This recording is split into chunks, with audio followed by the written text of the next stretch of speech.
but Poseidon had the priceless help of the dolphin Delphinus, who persuaded Aphrodite to marry him. So they got help from a dolphin. And also, what is that? What am I looking at? What is this? The origins of the goddess are quite unusual. Zeus has swallowed his wife Metis. What do you mean he swallowed his wife? I'm gonna eat every single one of you! After the fall of Uranus's testicle, which had been thrown into the sea after the castration of the sky.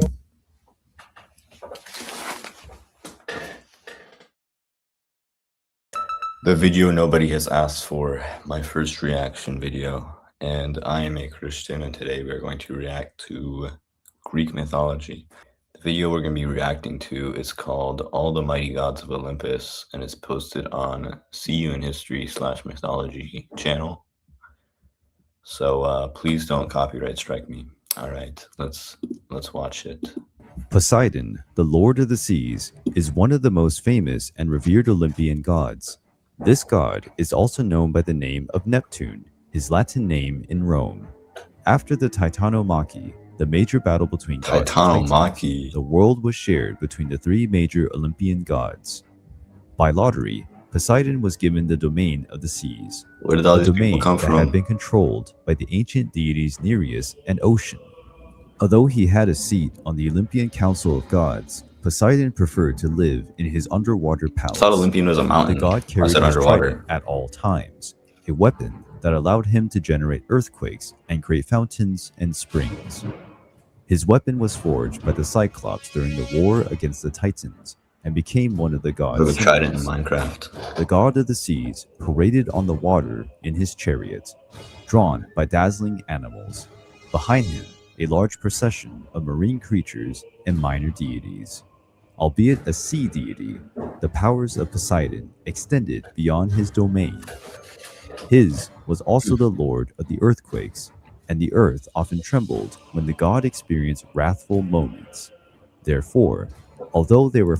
Okay, so they're like...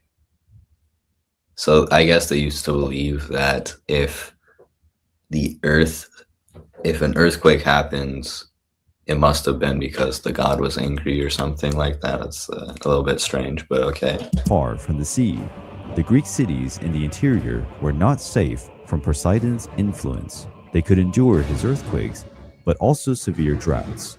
When a spring of water dried, the region interpreted it as a sign that they no longer were positively seen by Poseidon.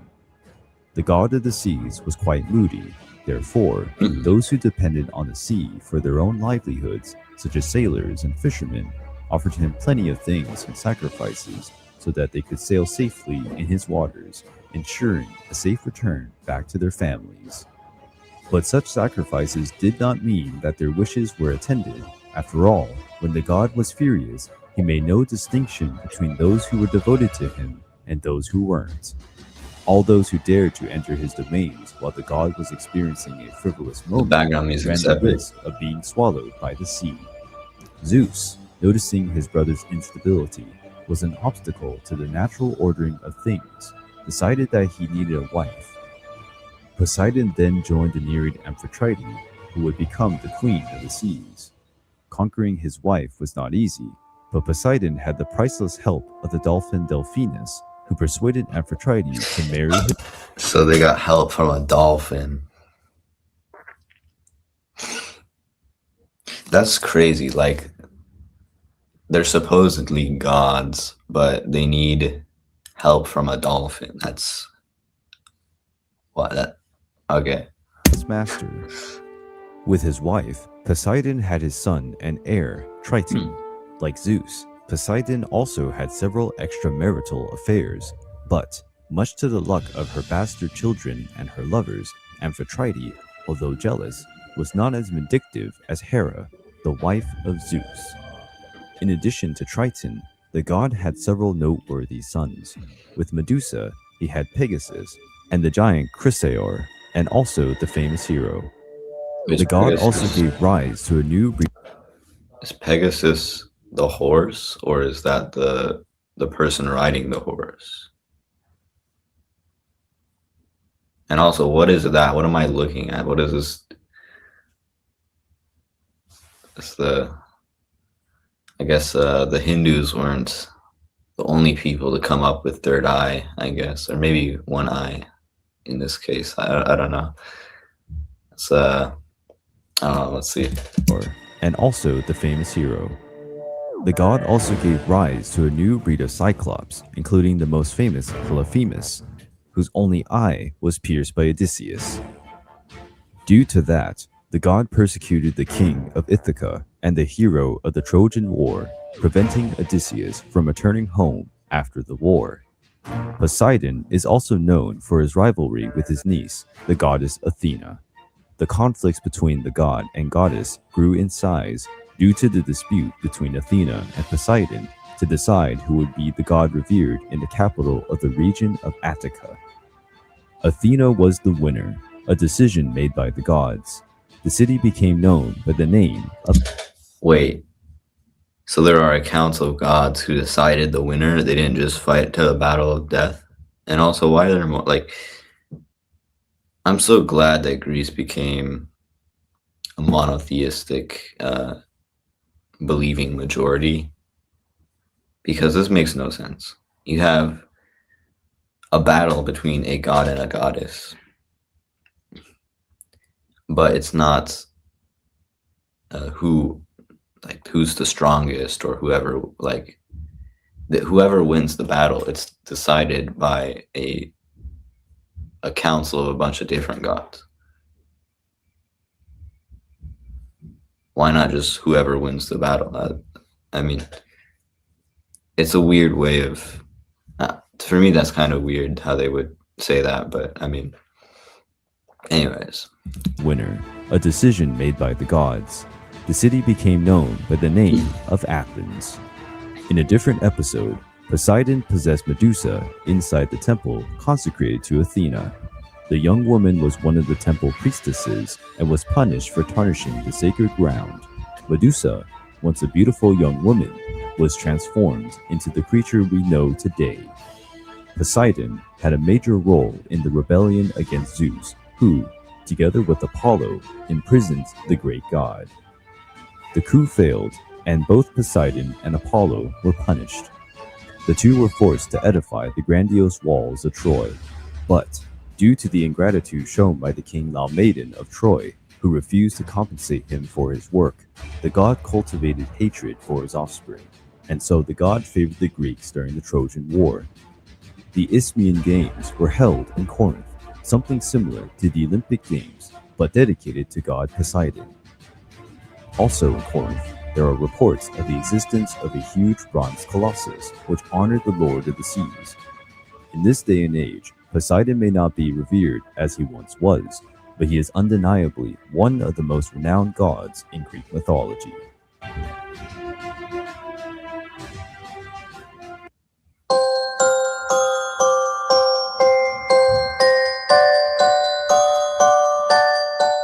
The god Dionysus, also known as Bacchus By the way, not a fake neo-pagan god, but they're pagan. But the other Dionysus, or pseudo-Dionysus, I did a video with an Orthodox friend of mine on that topic. And for anybody interested in Christianity or the New Testament, you can check that out. Anyways. Roman was the last god to join the Olympics. That's nothing to do with Greek mythology, but... Dionysius is regarded as the god of wine and ecstasy, but he is also associated with crops and fertility. The god's origin distinguishes himself from all other Olympian deities. Dionysius was born from Zeus's union with a mere mortal named Semele.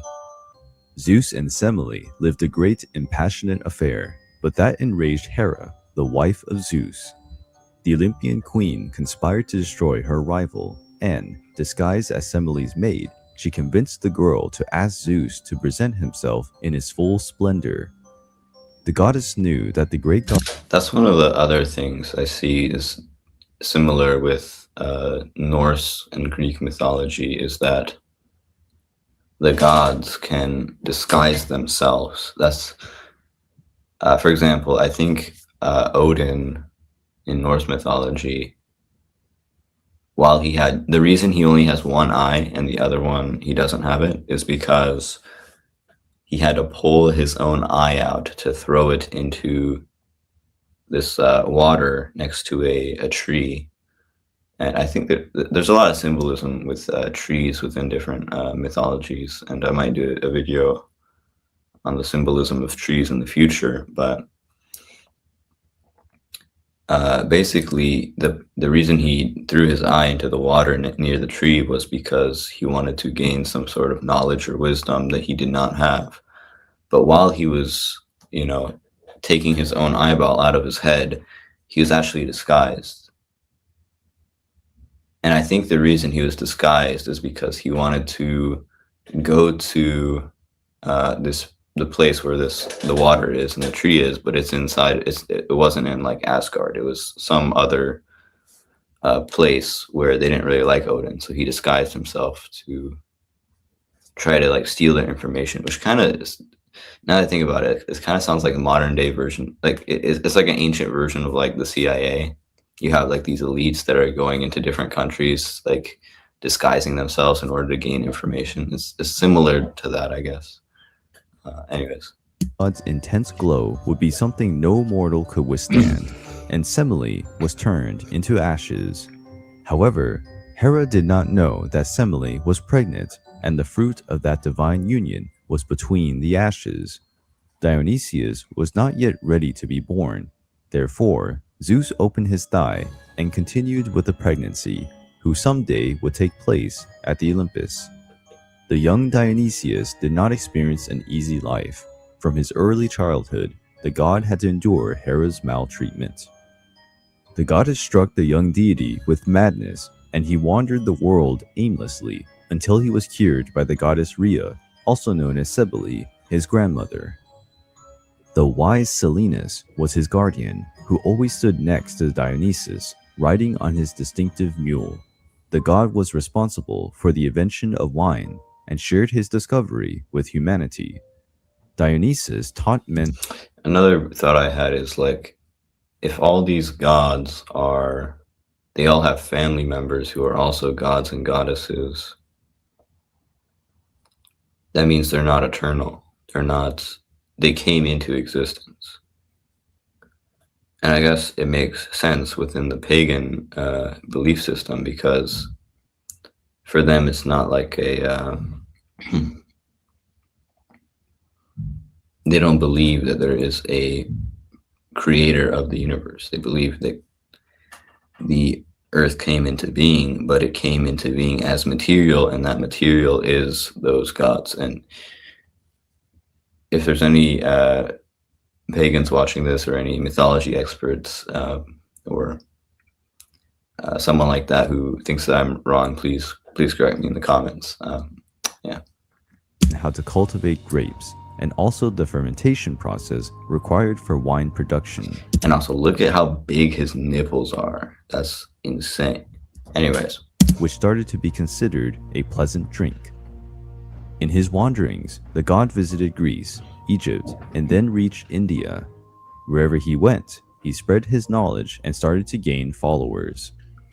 A major procession followed Dionysus wherever he went, with nymphs, satyrs, and bacchantes, who were his priestesses.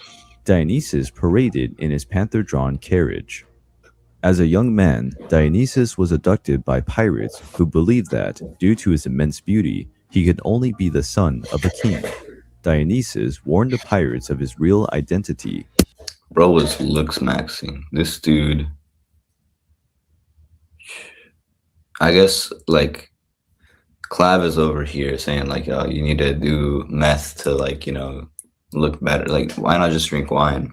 I mean, that's what the ancient Greek gods were doing to structure their jawline. So you might as well start drinking wine instead of doing meth. It just, But anyways. But they did not believe him and could only imagine the ransom they would get from him. As punishment, Dionysus turned pirates into porpoises, which are a kind of dolphin. As his symbols, Dionysus had vine branches, grapes, and thyrsus, which is a stick with a pine at the tip. After wandering the world, Got it, the Greece. god returned to Greece. On the island of Naxos, he encountered the beautiful princess Ariadne, who had been abandoned by Theseus. Dionysus would take Ariadne as his wife and would have several descendants with her.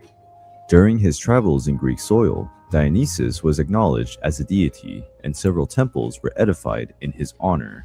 But his cult was still quite bizarre for most Greeks, so the growing of his cult encountered great resistance. Nevertheless, his cult was successfully established among the Hellenic cities. Dionysus only ascended to the heavens, occupying a seat alongside other Olympian gods, when his cult established itself in Greece. The kind goddess Hestia gave her place in the council of the 12 Olympian gods. The goddess was tired of the constant fights between the gods. Already as an Olympian god, Dionysus descended into the underworld, where he convinced Queen Persephone to free her mother's soul. Semele then inhabited the temple of Artemis, adopting the name of Tione. The cult of the god Dionysus was filled with dance, and people used alcohol to let themselves go. Masks were traditionally used during these celebrations, and the recreation of mythical events were the roots of Greek theater. The Greeks started to regard Dionysus as the protector of the fine arts, and the actors and authors of plays paid him special reverence. The renowned theater of Dionysus is found next to the Athenian Acropolis, where the classic plays of Euripides, Aeschylus, and Sophocles were shown to the world. In ancient Rome, Dionysus was venerated as Bacchus.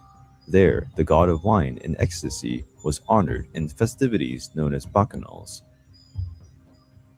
Dionysus may have been the last god to join the Olympus, but nevertheless, the god of wine managed to exert a strong influence on the Greco-Roman culture. And, unsurprisingly, Dionysus is still one of the most appreciated gods by those who are fond of the Greek gods. Athena. Athena, the goddess Athena. of wisdom, is one of the most well-known deities in Greek mythology. The origins of the goddess are quite unusual. Zeus had swallowed his wife Metis when she was pregnant with Athena, due to a prophecy that revealed that Metis. He did what? The origins of the goddess are quite unusual. Zeus had swallowed his wife Metis. What do you mean he swallowed his wife? Bro. When she was pregnant with Athena, Wow. due to a prophecy that revealed that Metis would have a son and a daughter with Zeus. The daughter would be a remarkable deity, but the son would be so powerful that he would dethrone Zeus. Zeus started to endure terrible headaches and asked to have his head opened. The goddess Athena emerged from that crack, already armed and fully developed. Zeus was marveled by the daughter he had conceived, and Athena became his favorite daughter. Athena, although shy, was one of the most beautiful Olympian goddesses, but she opted not to surrender herself to the influences of the goddess of love and remained a virgin for all eternity. The goddess had an unattachable intelligence and was consulted by other deities when they needed a solution to their issues. But her intelligence is not her only attribute worthy of reverence. Her courage is also unshakable. According to some myths, she was the only goddess who had the bravery to stand beside her father in the quarrel against the mighty monster Typhon. All the other gods found refuge in Egypt. Due to her sharp mind and bravery, she was considered the goddess of strategic warfare. Those who fought using their intelligence were blessed by the goddess, whereas those who relied on brute force and cruelty were favored by Ares, another warrior deity. The goddess favored the Greeks during the Trojan War. She protected and inspired the warriors Diomedes and Achilles, but was particularly fond of the sagacious Odysseus. Athena stood by the warrior during the war and protected the hero and his family So many until random the warrior names, returned like- to his home in Ithaca. How do people remember this? The city of Athens was consecrated in honor of the goddess after a clash with Poseidon. To have the inhabitants of Attica on her side, the goddess offered them an olive tree, Another a plant clash with that would later Poseidon. become one of the symbols. Is this clash with Poseidon also going to be decided by a council, or is like, okay, I don't know. I guess someone got an olive tree. Clash Let's see. with Poseidon. To have the inhabitants of Attica on her side, the goddess offered them an olive tree, a plant that would later become one of the symbols of the goddess. That episode augmented the rivalry between Athena and Poseidon. As a form of retaliation, the god of the seas raped Medusa in the temple of Athena. She was a priestess of the goddess, and Athena showed no mercy for Medusa, and she became the creature we know today. Athena is also known as the goddess of weavers, an activity widely common among women in ancient Greece. In a famous myth, a mortal known as Arachne dared to say that her embroidery was superior to that of the goddess herself. Athena and Arachne competed to know who was the best. According to some versions, Arachne won the quest, but for her boldness to challenge a goddess, she was punished by Athena and turned into a spider. The goddess took part in the myths of well-known heroes. She was the one who gave Perseus the shield he would use to behead Medusa. Athena also helped the hero Bellerophon in his effort to tame the winged horse Pegasus, and also helped Hercules in his famous labors. The goddess also had an important role in Aristeia, a work that covers deeds of Orestes, son of Agamemnon. The youngster was pursued by the Furies for having killed his mother. Orestes was trialed, and half of the jurors found him innocent because his mother was responsible for the death of Orestes' father. The other half did not consider that enough to mitigate the young man's crime. Athena, presiding over the trial, had the casting vote. She acquitted Orestes, and from that day on, the deciding vote came to be known as the Minerva vote, given that Minerva was the goddess's name in Rome. The famous Parthenon is found in the Acropolis of Athens, one of the world's most visited tourist spots, a massive temple built to honor the goddess, who is the patroness of the city. The owl is the animal consecrated to the goddess, and because of that, the bird is a symbol of wisdom. The goddess's symbol could also be found on the shield. That's why. Oh, wait. I've always heard of people like associating an owl with wisdom, like, or at the library, they'll have like an owl as the logo with like books or something. I didn't know that was related to Greek mythology. I guess that's interesting. Anyways. Of the Athenian warriors. The Aegis is another symbol of Athena, which once belonged to Zeus, and to which the head of Medusa was attached. As Zeus's favorite daughter, many refer to her as his successor. She had inherited her mother's wisdom of righteousness and order from her father. Athena is a decisive figure in Greek mythology. The courage and wisdom shown by the goddess made it possible for several characters to achieve remarkable feats, and, thanks to Athena, their names will echo through eternity.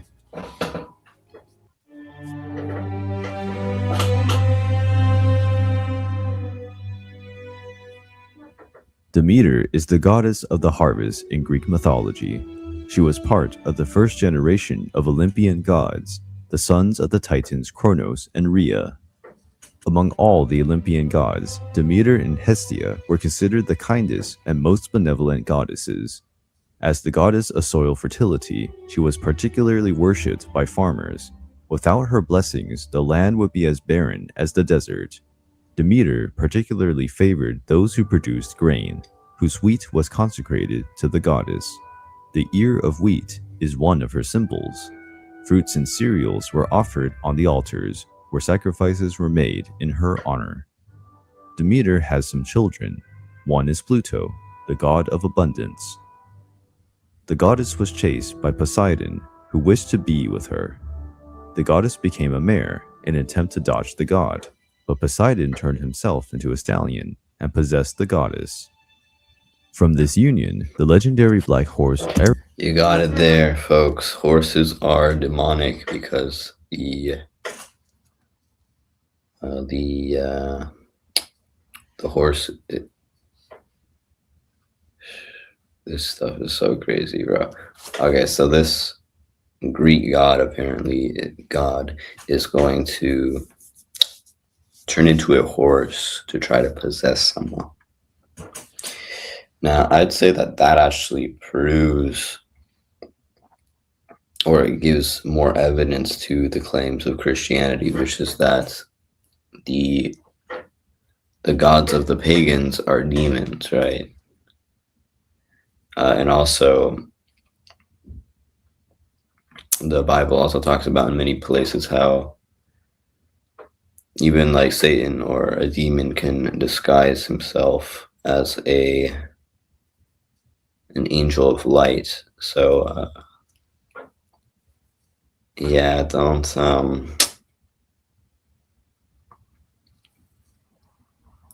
so yeah, I guess they can disguise themselves as horses too, or maybe it's not a disguise. Maybe just turned into a horse. I don't know. But it's very strange. But Greek mythology is very weird. I do not understand it. I don't claim to understand it, but it is interesting, and I do think I'm gonna make more videos about Greek mythology in the future and other ancient mythologies as well. So yeah, stay tuned. Arion was born, as well as Desponia, the goddess of winter. But the most famous descendant of Demeter is Persephone, the fruit of the union between her and Zeus. Persephone, the goddess of spring, was Demeter's favorite daughter. When Hades, the lord of the underworld, abducted Persephone, Demeter wandered the world looking for her beloved daughter. The goddess started to neglect her tasks. The soil became infertile, and the world was desolated by winter. After finding out that she had been abducted by the god of the underworld, the goddess threatened to make the world infertile forever, if her daughter were not to return. This is like the BPA of Greek mythology right here. This is the she's trying to make the world infertile. That's crazy. I mean,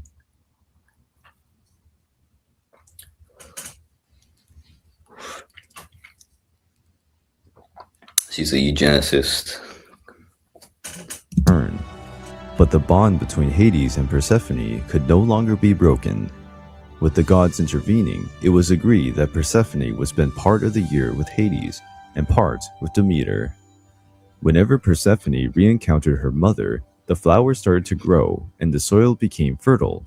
But when she returned to Hades, her mother fell into dismay and the world became cold. And so I guess maybe they meant fertile as the ground, not necessarily human life. They mean the plants are fertile. Okay, that makes a little bit more sense. Fertile again. This well-known myth was used by the Greeks to explain the seasons and the Eleusinian mysteries, ancient rites of initiation, symbolizing the endless cycles of death and rebirth. The goddess is also quite important in the story of Eros. The man who dared to cut down the goddess's consecrated forest was cursed for his acts. Demeter forced that man, who boasted of that dude is literally Shaggy from Scooby-Doo. Ambition to be consumed by an endless hunger. This condition would lead to his ruin. The goddess of agriculture was venerated throughout Greece, since, according to the myths, she was the one who taught men to sow and cultivate, so they learned to settle, abandoning their nomadic origins. For this reason, Demeter had a decisive role in the appearance of the first cities. In the arts, the goddess is often depicted holding ears of wheat and narcissus. Sometimes she also holds a torch, which she used in her quest for Persephone. In Rome, Demeter was known as Ceres, the goddess of cereals. The goddess Demeter had an important role in the unfurling of Greek society, and her benevolence towards humanity made her one of the most beloved goddesses in Greek mythology.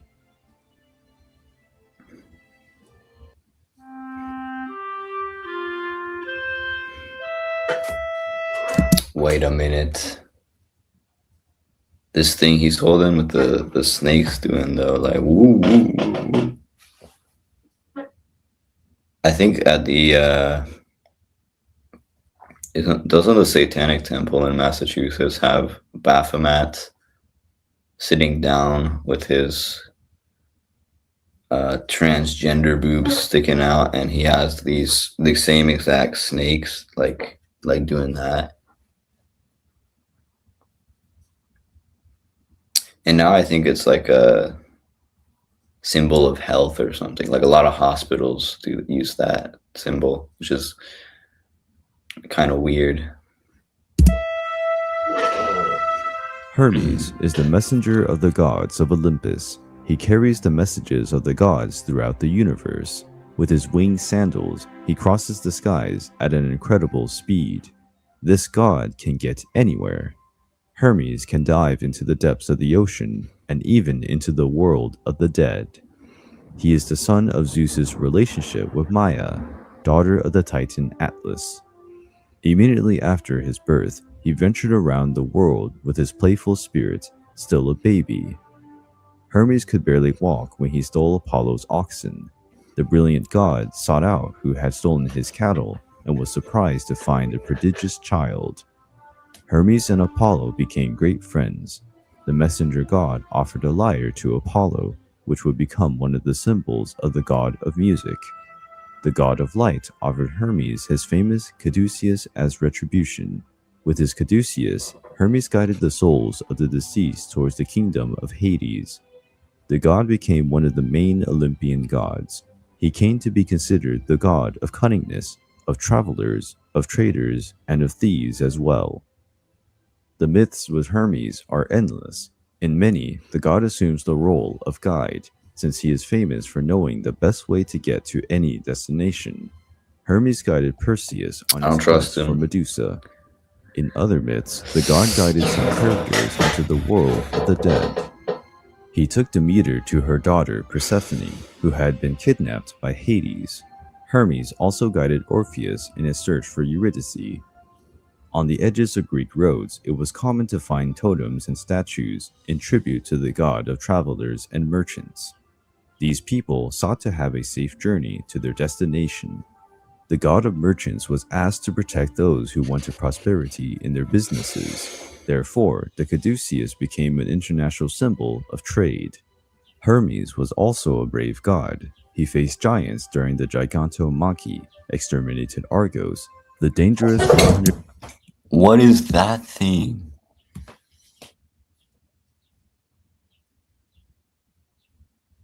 Look how big it is compared to this person over here. Yo. 100-eyed guardian Gigantomachy, exterminated Argos, the dangerous 100-eyed guardian, and rescued Ares, who had been arrested by the Alliads. He also freed Zeus when he was defeated by Typhoon. He became one of Zeus's favorite sons, next to Athena. The supreme god designated him as his herald. Athena was the Hermes had several children with many of his lovers. One of the most famous is his son with Aphrodite, known as Hermaphrodite. He had a double nature because he gathered in one body the feminine and masculine characteristics.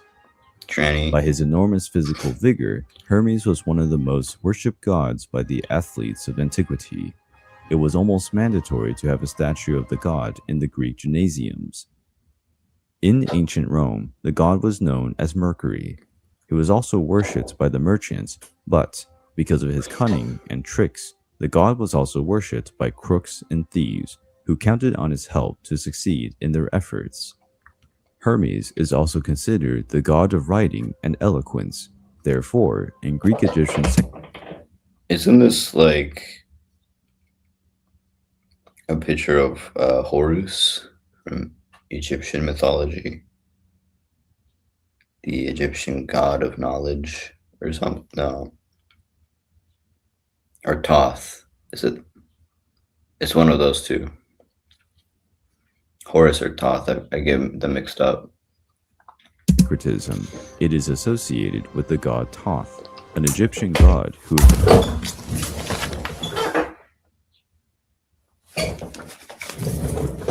called it. Listen, I used to study, I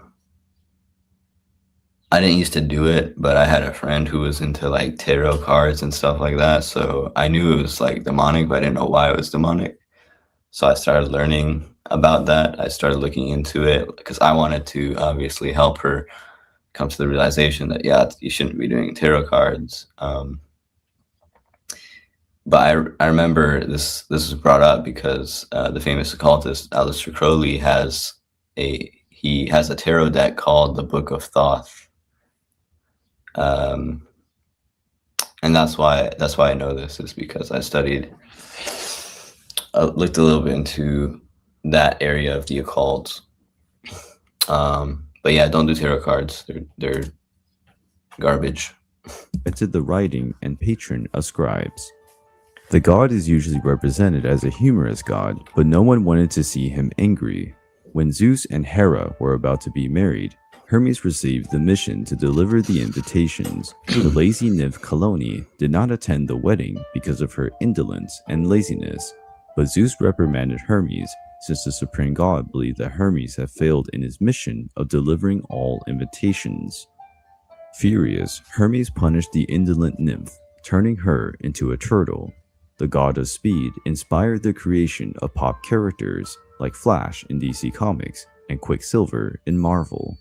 With his many attributes in various myths, Hermes is one of the most recognized figures in Greek mythology.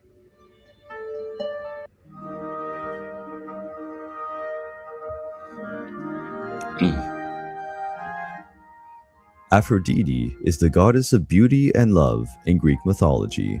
In Rome, the goddess was known as Venus. Studies indicate that the cult of Aphrodite was imported from distant lands.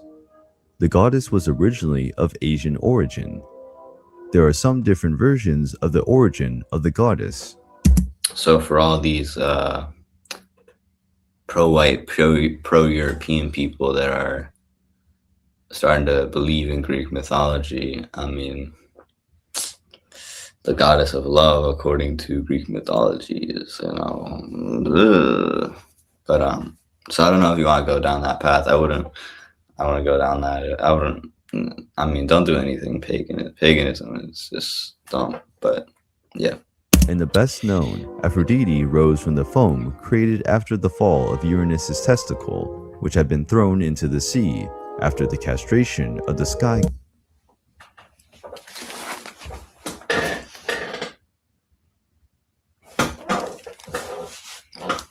god by the sun Kronos. The goddess emerged from the waters on a shell and was led by Zephyrus, the west wind, to a beach on the island of Cyprus. But according to Homer's version, the goddess was Zeus's daughter. Aphrodite personifies charm, sensuality, and the ideal of feminine beauty. At Zeus's behest, she married Hephaestus, the god of forges. But the goddess was not known for her fidelity. She had countless lovers. The most famous was Ares, the god of war. From this union was born Eros, also known as Cupid. Hephaestus was alerted to his wife's betrayal with the god of war. The god of forges set a trap to catch them. Ares and Aphrodite were unmasked in front of all the other gods. Hephaestus demanded punishment for the couple, but he ended up being mocked by the other gods. The goddess of beauty once fell hopelessly in love with a young mortal. His name was Adonis. But the love between the young man and the goddess was interrupted by the tragic death of the boy during a hunting session. In the underworld, Queen Persephone also fell in love with Adonis. This generated a dispute between the goddesses. To solve this conflict, they decided the young man would spend part of the year with each of the goddesses.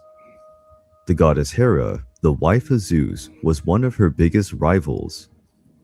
The Olympian queen hated Aphrodite and her son Eros because they were responsible for the countless times that Zeus fell in love with his lovers. The rivalry between the goddesses increased when the Trojan shepherd Paris elected Aphrodite as the most beautiful of goddesses, to the detriment of Athena and Hera.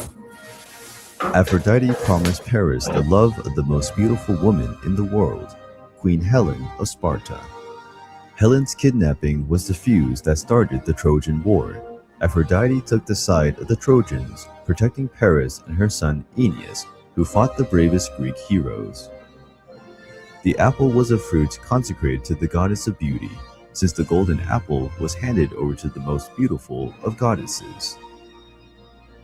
The goddess of love was worshipped throughout the Greek world, but her main places of worship were Cyprus, her homeland, the island of Cythera, and Corinth, where her priestesses were courtesans. Aphrodite was one of the most depicted deities in the arts from classical antiquity to the present day. It is common to find the goddess in contemporary artistic expressions, but her most famous artistic representation is the beautiful statue of Venus de Milo, displayed in the Louvre Museum. The painting The Birth of Venus is one of Botticelli's masterpieces. Being a vain goddess, one of Aphrodite's symbols is the mirror. It would represent the female sex, in opposition to the spear and the shield of Ares, which represents the male sex. Like the god. Yeah, what's with all these these ancient pagan religions, and also even like like modern day Judaism? They always have some. They're doing these weird things with like combining the male and female sex together. Like I know one interpretation of the Star of David or the Star of Remphan is the up down pattern, right? It's like it's a six pointed star, right? But it's basically like a triangle pointing up and then a triangle pointing down. And I heard that there's a occultic interpretation of that where it's I think the triangle going up is supposed to represent the male sex, and then the triangle going down is to represent the female. So it's something like that. But you see this even in Greek mythology as well, as we just saw, where there's some sort of weird obsession with like combining the male and female sex together, like merging them. It's very odd. Goddess Venus, Aphrodite was especially revered in Rome. After all, she was the mother of the great hero Aeneas, one of the founding fathers of Rome. Figures like Julius Caesar and Nero claimed to have the goddess as their ancestor. This represented a special prestige for the genealogy of their families. Due to her charm and seduction abilities, it is almost impossible to not feel attracted and fascinated by the goddess of beauty and love.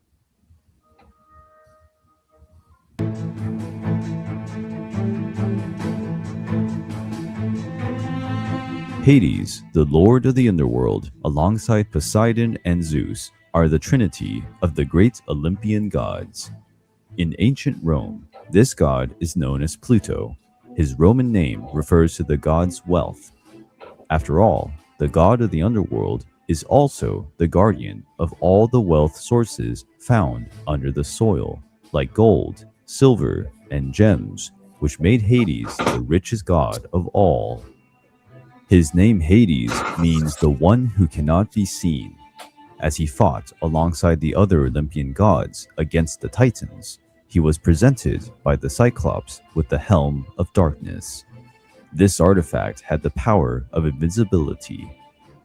Hades used his helmet to infiltrate himself into the enemy ranks, deceptively attacking the Titan army. After their victory, Hades and his brothers shared the world. He reigned over the underworld, where the souls of the dead were welcomed for their final rest or eternal punishment. Hades had always been quite dedicated to his work, and that is why the god has rarely visited the surface. Although he has his seat in the council of the gods at Olympus, that seat is often empty. In one of his few visits to the world of men, Hades from the top of his chariot, pulled by powerful black horses, abducted Persephone, the goddess of spring, and took her to his underground palace. The young goddess was Demeter's daughter. There's so much happening. I cannot keep up with all of it. There's so many names, places, events. How do you keep up with? I mean, I know it's like my first time like learning about a lot of this stuff. Like a lot of the stuff I didn't really know before. But wow, like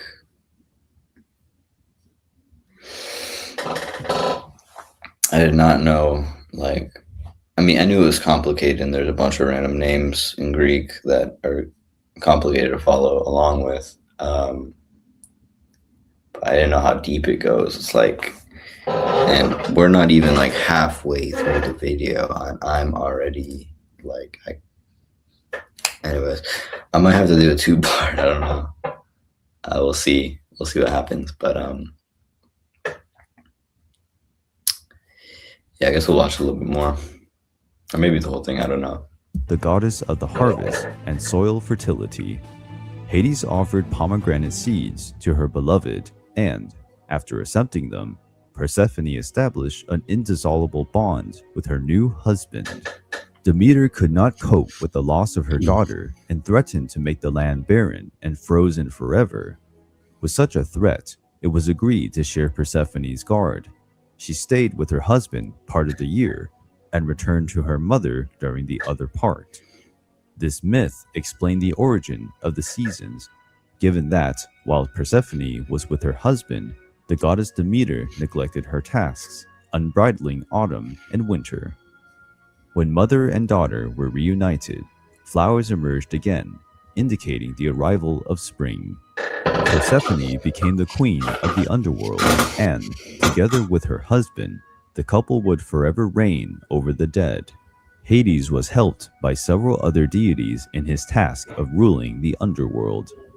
The judges of death, Minos, Sarpedon, and Rhadamanthus, who arbitrated the souls of the recently dead.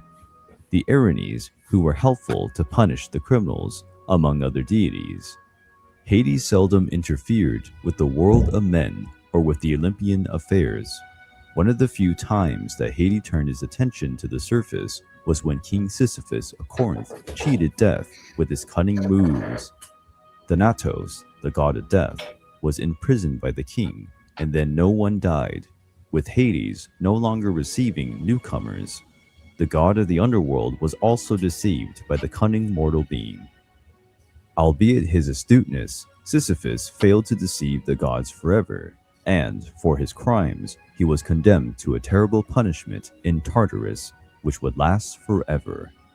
In one of his rare visits to the Olympus, Hades was wounded by Hercules and traveled to the god's dwelling in search of nectar and ambrosia to heal his wound. In the arts, the god is often depicted with a serious semblance, holding his fork, in the company of Cerberus, the hell dog, whose function is to defend the entrance of his master. J.K. Rowling stole that. In ancient times, the god was treated with the utmost respect. Same exact thing was in Harry Potter. There's like the three-headed dog or something. And I feel like that's how Peeves is depicted in the video games as well. I made probably no connection there. It's probably just similar art style, but I'm starting to see a lot of like, it's kind of weird watching this because it's like, if knowledge is a puzzle, I feel like me watching this is like a piece that connects all the other pieces together. Because like, as I'm watching it, I realize like how many things in my life that I know that have been influenced by Greek mythology, and I didn't really know it until now, which is interesting. So I'm probably going to do more reaction videos like this in the future. Maybe, I don't know. The Greeks avoided pronouncing his name, and when they made sacrifices, they tried not to look at the altar, since they wanted to postpone the inevitable encounter with the god as long as possible. Although generally represented as a villain in films such as Clash of the Titans and Disney's Hercules, Hades is not an evil figure. As a matter of fact, several records mention the god's benevolent character, such as when he allows Orpheus to return to the living world with his lover, Eurydice, or even when he agrees to share his wife with his mother-in-law. But the god was merciless with those who committed dreadful sins. They were thrown into Tartarus and endured terrible torments. Hades is not known for his marital infidelity, contrary to Zeus and Poseidon, but he is no saint as well. The god even had affairs with some nymphs. The most famous was the beautiful and proud nymph Mintha. That sounds like a slur, like a nymph.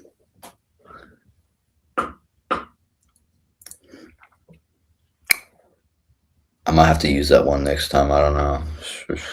She fueled the rage of Demeter and Persephone and was turned into the plant that shares the nymph's name. The god had a small offspring, among whom Macaria was the most famous, the goddess of blessed death. Those who love mythology are particularly interested in Hades, for he is a source of fear and fascination.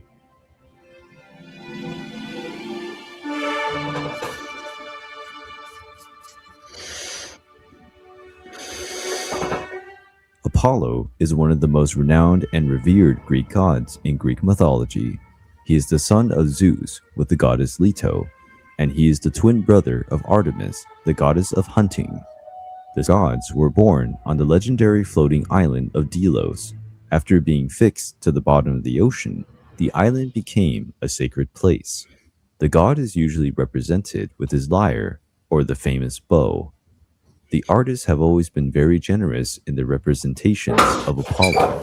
Myths always describe this god as a figure of unparalleled beauty, symbolizing the Greek ideal of male beauty.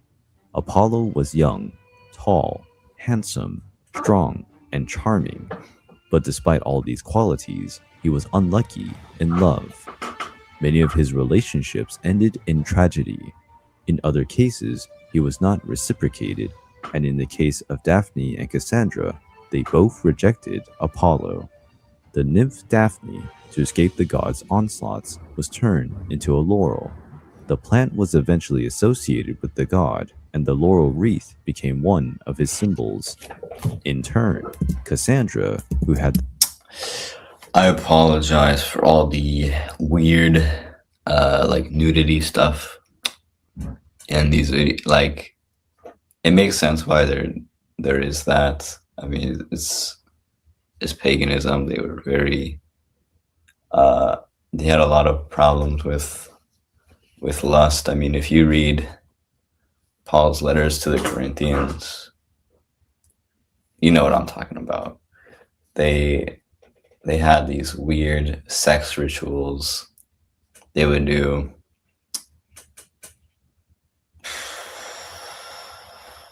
And it was absolutely demonic and crazy. So I can see why that would sneak into the art as well.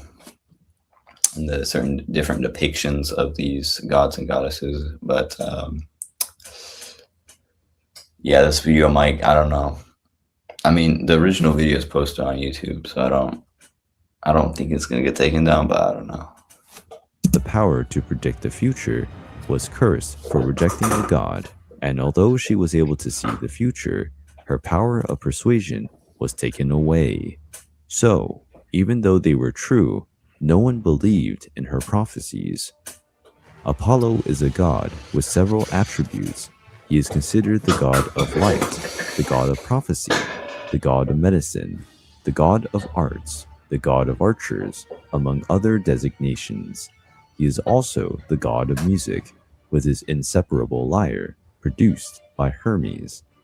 With it, Apollo enchanted the muses while playing his instrument on Mount Helicon.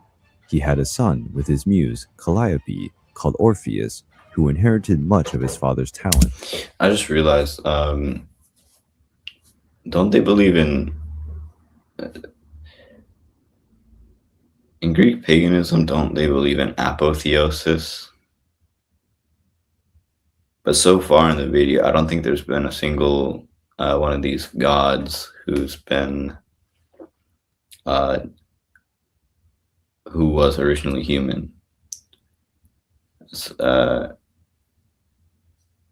I'm pretty sure the concept of apotheosis comes from Greek mythology,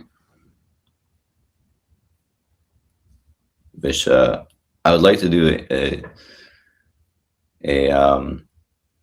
video in the future talking about theosis and apotheosis, because I know for both Greeks, like both pagans and Christians, I know those are interesting topics. So maybe I might have a pagan and a Christian on to talk about theosis and apotheosis in the future, maybe.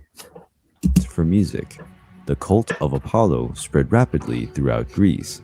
The god of light greatly increased his importance, becoming identified as a solar god, conquering the position that traditionally belonged to the titan Helios.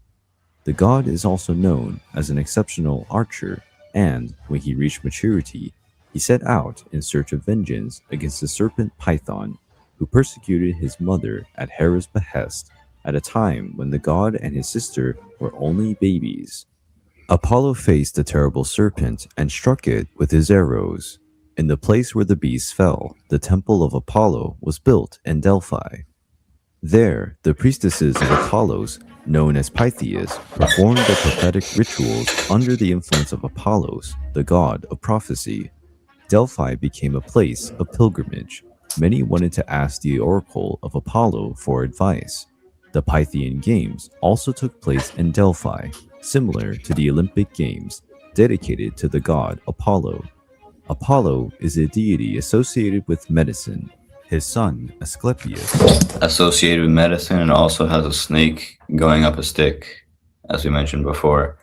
This time it looks like it's only one snake and not multiple, which is a little bit strange, but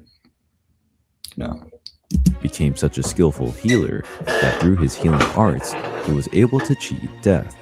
But Apollo also has a sinister side. The god is associated with pests and epidemics.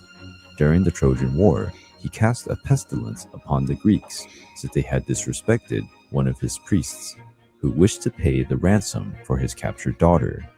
In the Trojan War, Apollo supported Trojans, and it was this that allowed Paris to shoot an arrow into Achilles' heel, his only weak point. In Rome, the god was known as Phoebus the Brilliant, where he was also much worshipped. Apollos, as the god of prophecy, used his powers as a link between men and gods. Through his oracles, the god revealed the will of Zeus and also the destiny traced by the Moirae. When Apollos cast his light on something, any lie was undone, revealing only the purest truth. The god associated himself with the search for truth and rationality. Therefore, he was honored by the ancient philosophers.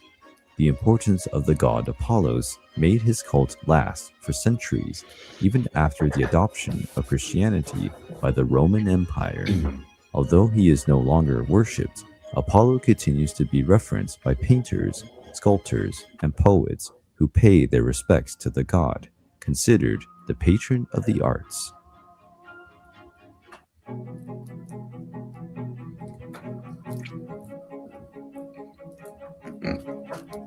Zeus is the supreme god of Greek mythology. On his throne on Mount Olympus, he reigns over the universe. He is the son of the Titans Cronus and Rhea. His father was the god who reigned before the birth of Zeus. A prophecy foresaw. And I think Kronos was a baby eater. He would eat babies, I think. That one of the sons of Cronus would be more powerful than the father and dethrone him. To avoid this fate, Cronus devoured his children after birth, but Zeus managed to escape. His mother deceived Cronus and caused the Titan to swallow a stone instead of the baby. Zeus was secretly raised and breastfed by Amalthea. As an adult, he challenged his father and freed his brothers, who were imprisoned in Cronus' stomach. A great war between gods and titans broke out in a conflict that became known as Titanomachy. After the victory over the Titans, Zeus shared power with his brothers. Poseidon reigned over the seas, Hades ruled the underworld, and Zeus commanded the heavens and the earth. But before consolidating his power, he faced and defeated the giants in the Gigantomachy.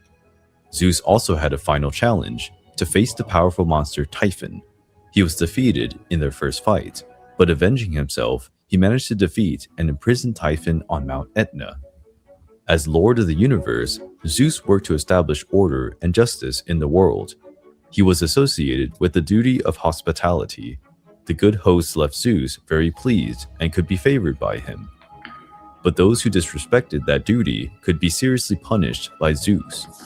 The god had several powers, among them the ability to control the rains and storms. Using his lightning and thunder, he showcased his power. Zeus was also able to decide the course of a battle. Whoever was favored by the god was certainly victorious. Again, why not? The same point I had earlier. Why is it decided by other gods? Why not just have the god and the goddess or whoever's battling each other just fight to the death? That makes no... I mean, I guess if you watch like a boxing match or something, you know, like there are rules and they don't necessarily die. And they, how do I say, one person wins, the other person loses. But I don't know why it's so strange to me that they would let the winner of the battle gets decided by the god. Like, how do you know that the god who's deciding who the winner isn't going to be super subjective and have his own views on... I mean, maybe it's different, I don't know. But if any pagans are watching this and have a solution to my random, probably easy debunkable dilemma, please let me know in the comments. Therefore, he is often represented with Nike, the goddess of victory, in his hand. The sovereign of the universe was married to the goddess Hera. With the queen, he had important children like Hephaestus, the god of forges, and Mars, the god of war. But Zeus had many other loves besides Hera. He fell in love with other several goddesses, nymphs, and beautiful mortals. He had a vast and glorious offspring. With the goddess Leto, he had the Olympic gods Apollo and Artemis. With the mortal Semele, he had Dionysus, god of wine and ecstasy. Zeus was also the father of famous demigods such as Hercules and Perseus. But among all her children, Athena, the goddess of wisdom, who was born out of Zeus's head, was his favorite. His wife was deeply jealous, and to escape her vigilance, Zeus took several... A lot of this is just like information at the beginning of the video that we already covered. I don't know if I'm going to keep watching. I don't know if I should end it here or if there's going to be any extra information. Because basically all this about Zeus, it was already in the first video, like we were talking about Poseidon and Dionysus. So all this is just like the same exact thing. I guess we'll skip to Hera. It's loading.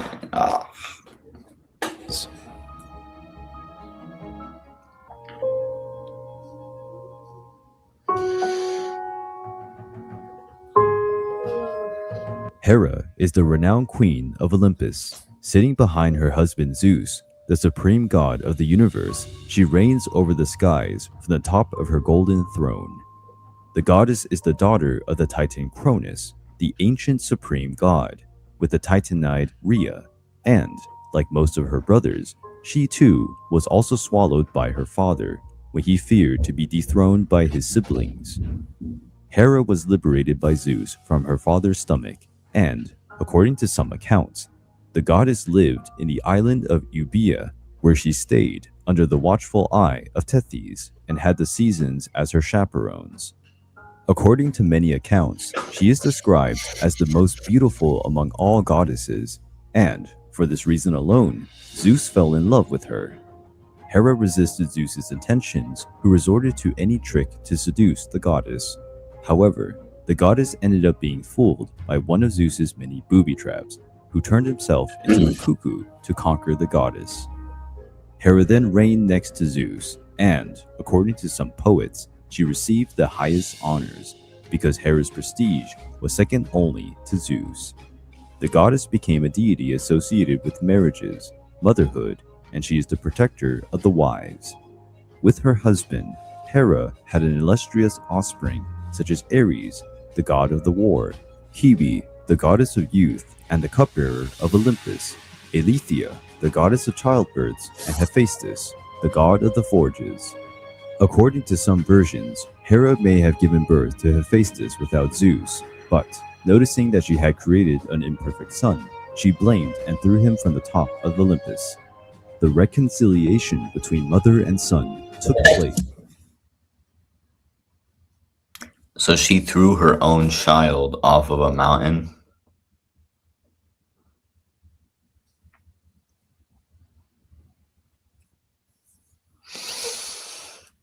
After Hera fell into a trap, Hera may have given birth to Hephaestus without Zeus, but, noticing that she had created an imperfect son, she blamed and threw him from the top of Olympus.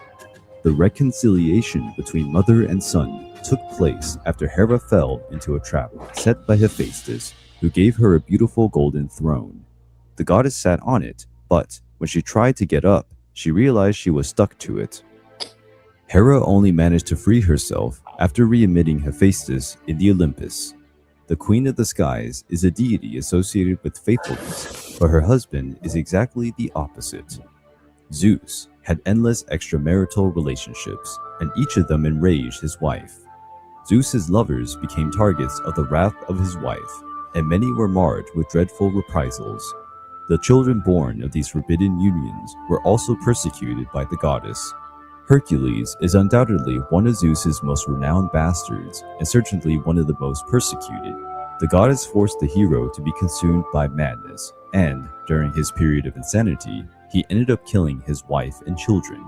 But Zeus' bastard sons and lovers were not the only targets of Hera's divine wrath. The goddess started to loathe the Trojans after the Trojan prince Paris chose Aphrodite as the most beautiful of the goddesses over Athena and Hera. This episode became known as the Paris Trial. Retaliating, the goddess did everything in her power to harm Troy during the conflict with the Greeks. Even with Troy's destruction, Hera kept persecuting the hero Aeneas, who was heir to the Trojan tradition. He was persecuted throughout his whole journey, from his escape from Troy to the arrival in the Italian peninsula. But some heroes were blessed by the goddess, the most famous of them being Jason. Hera protected and inspired the hero in his quest for the Golden Fleece. At one point, Zeus's never-ending array of affairs put an end to his wife's patience, and Hera orchestrated a rebellion in Olympus against Zeus. The attempted coup failed, and the goddess was punished and imprisoned. Zeus only freed her after making her swear that she would never rebel again. In ancient Greece, Hera was one of the most worshipped goddesses. Her temple... Zeus gives me like, get in the kitchen and make me a sandwich vibes. Alright, I am back. I had somebody, someone was telling me something. Anyways. Her temples were scattered throughout the whole Greek world. Married and pregnant women are especially devoted to her. Together with Hestia, Hera was always part of domestic cults. The cow and the peacock are two consecrated animals in honor of this goddess. The exuberant bird has in the feathers of its tail the eyes of Argos, who was Hera's loyal footman, killed in service while conducting a mission in behalf of his goddess. The Queen of the Skies is identified by the name of Juno in Roman mythology. In it, she was revered alongside her husband, Jupiter. The goddess Hera is admired and hated by man, who cannot tolerate her revengeful temperament.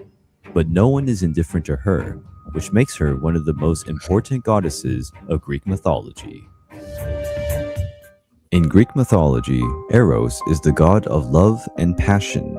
He is usually represented as a handsome, winged young man with his famous bow. He is also well known as Cupid, his Latin name, in Rome. The Romans represented the god of love in a more infantilized way, and in many of the it's weird because, with Valentine's Day, you see imagery of Cupid lots of times, but Valentine's Day was named after Saint Valentine, who was a Catholic saint, I believe. I don't know if he's a saint in the Orthodox Church, but it's named after Saint Valentine. And then now we have the secular version, that's not Catholic, of Valentine's Day, where Eros, or Cupid, is the representation of Valentine's Day.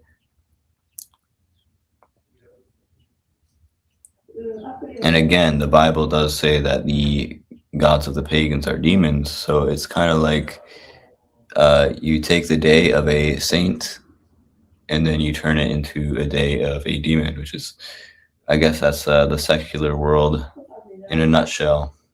Distinct representations, Eros had an angelic form, but this god has no traits of a saint. He embodies desire and lust. Eros instilled love and passion. No traits of a saint. He embodies desire and lust. He embodies desire and lust. Eros instilled love and passion in people's hearts. Under the influence of Eros, they were capable of self-sacrificing actions inconceivable to those who did not have a heart dominated by this feeling. There are two famous versions behind the origin of Eros. In the best-known version, he is the son of Aphrodite, another deity linked to love, and of Ares, the god of war. But according to Hesiod, Eros was a primordial god, born out of chaos. Without the influence of Eros, all creation is compromised, since it is his power that unites the various elements, and these unions are necessary to foster life. Love is the driving force behind the creation and preservation of life in the universe. But Eros' fame comes from the myths, legends, and parables in which he is Aphrodite's son or assistant. Eros and Aphrodite were responsible for spreading love and desire throughout the world. With his bow, Eros hit the hearts of his victims with golden arrows. The people affected fell in love immediately. Even the gods were not safe from Eros' archery. Apollo, also an archer god, mocked the way Eros handled the bow, but Apollo didn't get away with it. Eros struck Apollo's heart, and he fell in love with the nymph Daphne. But the story didn't stop there. Eros struck the nymph's heart with one of his lead arrows. These arrows provoke absolute repudiation in her. Apollo chased Daphne, and he rejected him. To escape the god's onslaught, the nymph was turned into a laurel by his father. Apollo and Eros never had a relationship, and despite being the most beautiful of gods, Apollo had no luck in love. The brilliant god designated Eros as the cruelest of all gods. For him, there was no greater pain than the pain of a broken heart. Eros was a bellicose god. He didn't distinguish between his targets, young and old, beautiful and ugly, rich and poor. All could be the target of the god of love. Sometimes he would blindfold even his eyes and shoot his arrows at random for pure fun. But in one of the stories, Eros tasted his own poison. There was a young woman considered the most beautiful of all. Some people paid her tributes that should only be paid to Aphrodite. The goddess of love asked her son to make the young woman fall in love with a terrible punishment. But the beauty of the young woman was so great that Eros was distracted, wounding himself in his own arrow. The myth of love between Eros and Psyche became one of the most celebrated stories of Greek mythology. Eros was often represented with torches in hand. These torches were used to ignite the hearts of lovers. Despite being one of the best known gods and So Eros, who is the supposed god of lust and love and desire, fell into lust himself and got into trouble.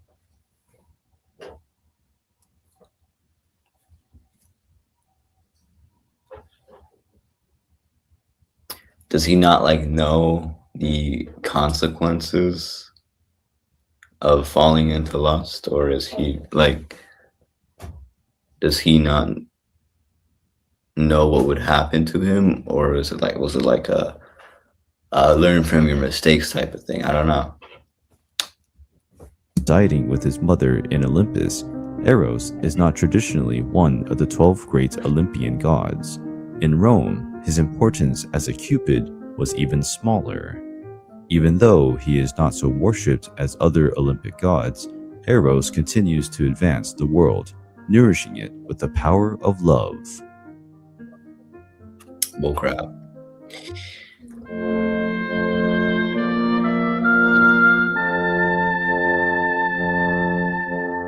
Artemis is known as the hunter goddess in Greek mythology. This goddess has the bow and arrow as one of her symbols, her favorite weapon.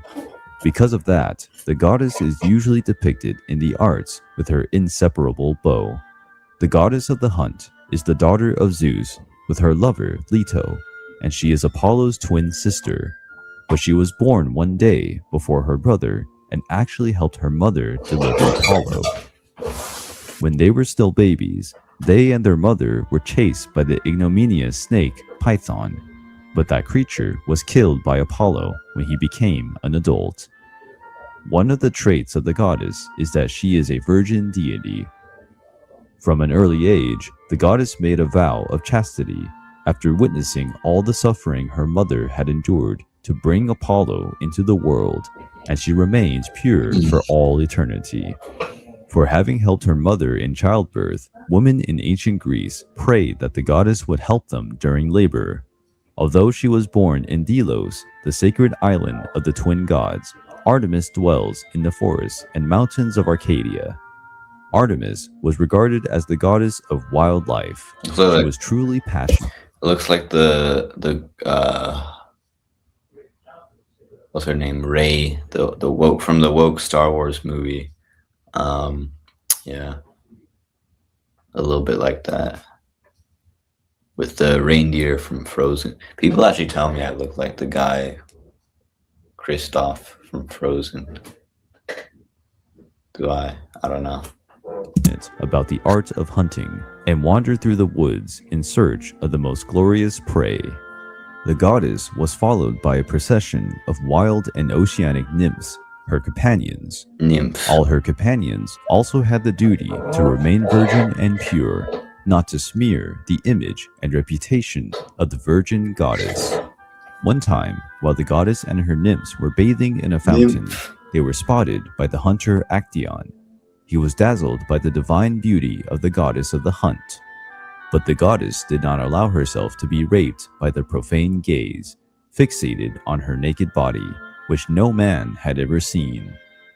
The goddess turned the hunter into a deer, and then he was chased by his own hunting dogs, who Dang. caught and shattered him. Like a good hunter, the goddess also had her own hunting dogs, from which no prey could hide. But the animal that represented So the Greek goddesses had pet dogs that would help them destroy their enemies after they turned them into deer. Okay. the goddess of the hunt was the deer. Artemis captured some and tied them to her carriage. Sitting on it, pulled by sacred bucks, the goddess flew through the air. Agamemnon, the great leader of the Achaeans during the Trojan War, sacrificed one of Artemis's sacred deer, and, if that wasn't enough, he claimed that not even the hunter could kill that animal with his accuracy. This enraged Artemis, who, as punishment, prevented the Greek army from leaving for Troy. To make great peace with the goddess, Agamemnon had to sacrifice his beloved daughter, and, only after such a sacrifice, the Greeks set sail for war. The goddess's most ruthless side was also shown when Niobe proudly stated that her children were more beautiful than the descendants of the goddess Leto. Apollo and Artemis punished Niobe, killing all her sons with accurate arrow strikes. According to some versions of the myth, Artemis was particularly fond of Orion, a talented and giant hunter. Who's that? But Orion was killed by Artemis after a trick pulled by Apollo, who deceived the goddess, jealous Did we of learn their about him? relationship. Not Apollo, the other guy. In another version, Orion attempted to rape Artemis, and so she sent a huge scorpion to kill the giant. The goddess was also depicted as a lunar goddess, like her brother Apollo, who took Helios' place as the sun god. Artemis occupied the position of the goddess of the moon, replacing Selene. According to other versions, Artemis, Selene, and Hecate were all lunar goddesses, since each goddess represents a moon phase. Artemis is one of the most adored Greek deities in ancient Greece. Several cities were consecrated in honor of the goddess, and throughout the Hellenic world, there are countless temples edified to worship the goddess. Nevertheless, the most famous is undoubtedly the glorious temple of Artemis in Ephesus.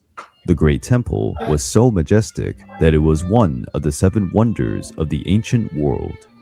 In the temple of Ephesus, located in Asia Minor, the goddess was worshipped differently. There, she was seen as a goddess of fertility, and her image She has like 10 million boobs. That's crazy. with multiple breasts symbolized her ability to raise men. I thought those were like potatoes. The goddess was revered in ancient Rome with her Latin name of Diana, whose main temple was on Mount Aventine. With the expansion of the Roman Empire, her cult spread throughout Europe. According to some versions of Arthurian legends, the famous Lady of the Lake descended from Diana, the goddess of the hunt in Rome. Artemis is an ambiguous goddess. Sometimes she is generous and benevolent. However, she can also be ruthless and rancorous. This duality makes her one of the most interesting goddesses of Greek mythology. Hestia, the goddess of fire and home protector, is an Olympian goddess, daughter of Cronus and Rhea. But she surely is the less popular deity among the 12 Olympian gods. When she was born, she was swallowed by his father alongside his brothers, since the Titan Cronus feared that his offspring would usurp his power. Disgusting. After the victory of the Olympian gods over the Titans, Hestia started to be venerated as the protective goddess of homes and estate. The goddess was courted by Apollo and Poseidon, but Hestia rejected both because she had made a vow of chastity. Zeus honored the goddess, ensuring that she could stay chaste for all eternity. Hestia was a gentle and kind goddess, and therefore, she did not engage in the major deity battles. Due to the goddess's mild character, there are the myths that make reference to the goddess of fireplaces. But men worship the goddess of sacred fire, constantly keeping a flame lit in their homes and temples. Virtually every Greek city had a sacred pyre dedicated to the goddess, in which flames burned continuously. If a group of settlers had to leave to edify a new city, they took with them a bit of the pyre's sacred fire. In Rome, the goddess's cult conquered even more prominence. There she was known by the name of Vesta, and in her temple, the sacred flame was taken care of by 6 priestesses who were known as Vestals. These women would have to stay pure and virgin. The Vestals were elected by lot among the young girls of Rome's noblest families. The goddess Hestia was one of the 12 original Olympian deities But with the growth of Dionysius's cult, she started to occupy the role that previously belonged to Hestia. The goddess continued to embody the flame of fireplaces, and with that, Hestia kept providing warmth, comfort, and security to people's homes. Zeus, the supreme lord of Olympus, became married to the goddess Hera. The goddess was extremely jealous of the love Zeus felt for his preferred daughter, the goddess Athena. The greatest ambition of Hera was to conceive a strong, beautiful, and powerful son who could one day replace his father, like an old prophecy had written. The desire of the Queen of the Skies was heard, and she soon gave birth to a beautiful child who was named Ares. The little god grew and became increasingly stronger, but from an early age the signs of his wrath and brutality were already perceptible. As an adult already, he is offered a stunning armor and a golden helmet. He was the model of a perfect warrior. Now Ares was the god of war. His strive for conflict and blood horrified the other gods. Due to his violent and uncontrollable nature, some gods even feared him, and so he had a bad reputation among the deities. During the clashes between men, he was delighted by the slaughter. He did not support one side of a quarrel just because they happened to be the fairest, the most honored, or the bravest. He tended to be fond of those who were the most violent and brutal, but he also used to help those who honored him with proper tributes and devotions. Zeus once said, "For me, he is the most despicable of the gods who inhabit Olympus, for he solely adores contention, war, and fights." Zeus hated him so much that he even said that Ares would certainly be expelled from Olympus if he wasn't the son of Hera. However, Ares also had divine followers. Among them was Eros, the goddess of discord, who, with her ominous powers, sowed all sorts of disagreements and quarrel between men. The goddess carried with her the children of Lemos, the goddess of starvation, Algos, the goddess of pain, Ponos, the goddess of toil, and Leti, the goddess of oblivion, who made men forget the presence of gods right after the clashes. After the passage of Ares and his procession, Kyries appeared, the divinities of violent death. These drank the blood of those who died in battlefields and dragged those who deserved it directly to Tartarus. Athena, the goddess of strategic war, was the only one who strongly opposed the bloodthirsty god, defeating the god several times. However, not even she was capable of detaining the god's quest for blood. Only one goddess was able to calm the violent heart of Ares. Her name was Aphrodite, the goddess of love. Hera was finally pregnant from Zeus. Cheerful, the goddess pictured how gorgeous her son would be. This is the weirdest rom-com I've ever watched in my life. Her expectations were never-ending, given that he would be the son of the king and queen of the skies. However, the child is born, and Hera, looking at him for the first time, is horrified. It was a furry baby of rustic traits in a suit-coated dark She gave birth to Chewbacca. skin, and he was even uglier when he cried. The goddess, disheartened, claims that he is not her son and throws him from the top of the Olympus into the ocean. The little god violently hits the ocean waters, but manages to survive. However, he ends up crippled and would limp for the rest of his life. Hephaestus was rescued by the ocean Thetis, who quickly became fond of the child, unlike what had happened with goddess Hera. Thetis then took him to the island of Lemnos. Like, what were they thinking with that art? Like, somebody was on their computer, they're like typing it, I ChatGPT like, hey, make a picture of like a baby with chest hair and a beard or something, bro. Where he grows playing with volcanoes. As a child, Hephaestus starts to develop an unmatchable ability in the art of metallurgy. Relying on the heat of the volcanoes, he was able to create the most powerful weapons and the most beautiful jewels. The god reaches adulthood and decides to return to Olympus. He had conceived a gorgeous golden throne for his true mother, the goddess Hera. This symbol right here, the two birds looking one way and the other way. I'm pretty sure that in the Roman Empire they had a similar thing like that. Like I think it might have been the flag of Byzantium or something, where they would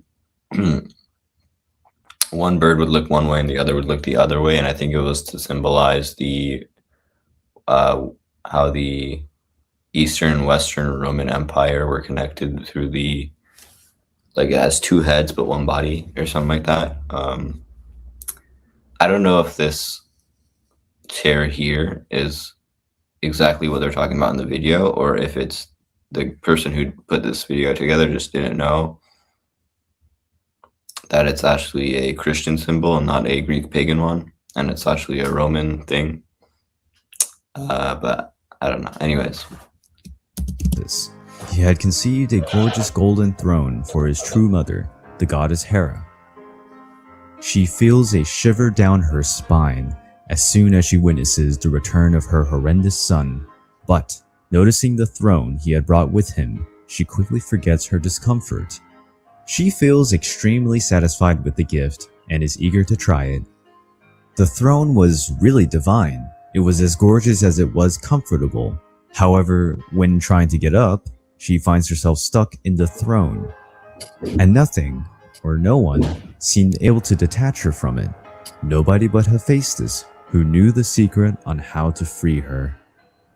However, to free her, he demands that her mother and the court of Olympus stop treating him with despise and accept his return to Mount Olympus. Ashamed, the goddess accepts the demand, and so she is freed. She then starts to treat him with the respect he deserves. Lastly, Hephaestus makes one last request, which shocks everyone around. He asks for permission to marry Aphrodite, the most beautiful goddess of all. Hephaestus knew that he was ugly, but he also was aware that any woman would hardly refuse to marry a man. This is obviously a man-made religion, literally man-made. No woman would write this. This is like,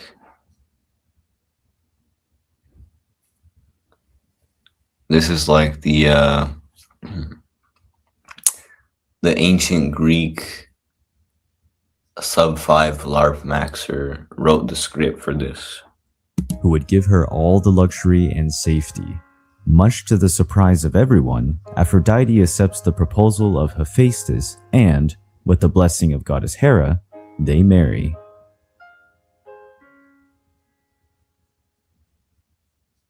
Is that it?